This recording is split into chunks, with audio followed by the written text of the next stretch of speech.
કહેવાય છે કે ધૈર્યપૂર્વક કરવામાં આવતો પરિશ્રમ હંમેશા સફળતા તરફ લઈ જાય છે.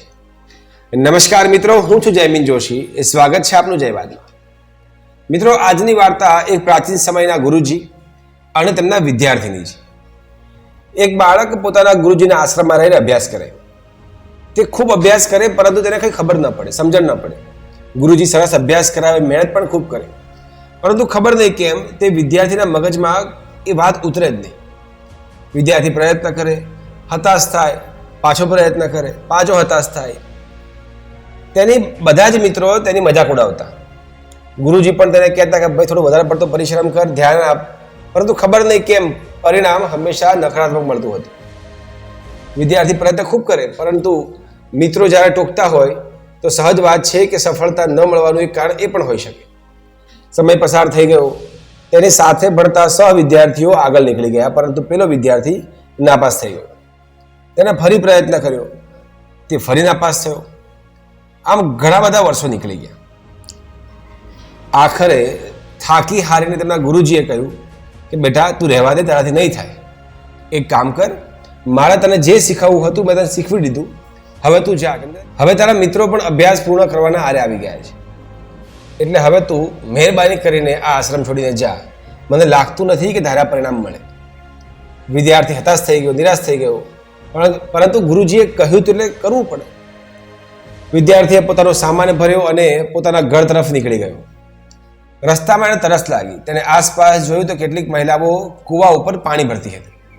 વિદ્યાર્થી પાણી પીવા માટે કૂવા પાસે ગયો.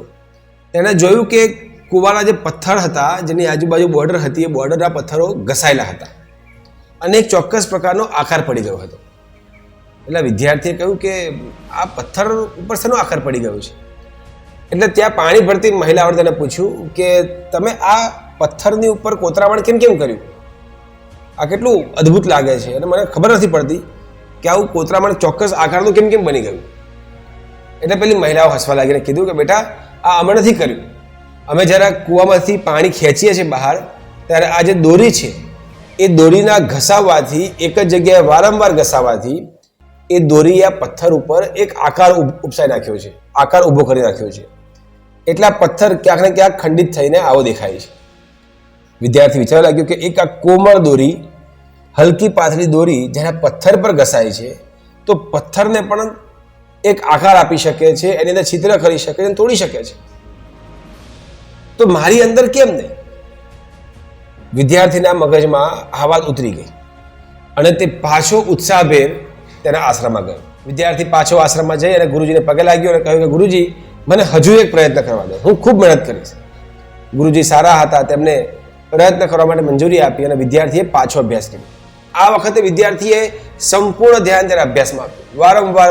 વારંવાર પ્રયત્ન, એક જ પ્રશ્ન પર વારંવાર લખવું, વાંચવું, આખી રાત જાગીને કામ કર્યું. અને પરિણામ એવું આવ્યું કે અમુક વર્ષો બાદ જ્યારે તે આશ્રમમાંથી નીકળ્યો તો એક ચોક્કસ પ્રકારની ડિગ્રી સારા માર્કની સાથે તે હાથમાં લઈને ચાલતો હતો. આ વિદ્યાર્થીએ આગળ વધી અને સંસ્કૃતની અંદર કેટલાક ગ્રંથ પણ લખ્યા. મિત્રો, કહેવાનું તાત્પર્ય એ છે કે જીવનની અંદર પરિશ્રમ કરવો એ સહજ છે, પરંતુ એ પરિશ્રમ ક્યાં સુધી અને કેટલો એ આપણને ખબર પડતી નથી. આપણે એક વખત પ્રયત્ન કરીએ, બે વખત કરીએ, નિષ્ફળ જઈએ એટલે આપણે પડતે મૂકી દઈએ છીએ. પરંતુ જો સફળ થવું હોય તો જીવનમાં ધૈર્ય પણ રાખવું પડે. એક વિદ્યાર્થી અવસ્થામાં હો, એક યુવાવસ્થામાં હોય, વૃદ્ધ અવસ્થામાં હોય કે જીવનના કોઈ પણ અવસ્થામાં તમે હો, પરંતુ ધૈર્ય એ તમારો સાથી હશે તો જીવનની પરિસ્થિતિઓ એકદમ સહજ અને સરળ લાગશે. ધૈર્યવાન બનો. આ સાથે નવી વાર્તા અને નવા સંવાદની સાથે ફરી મળીશું. ત્યાં સુધી નમસ્કાર.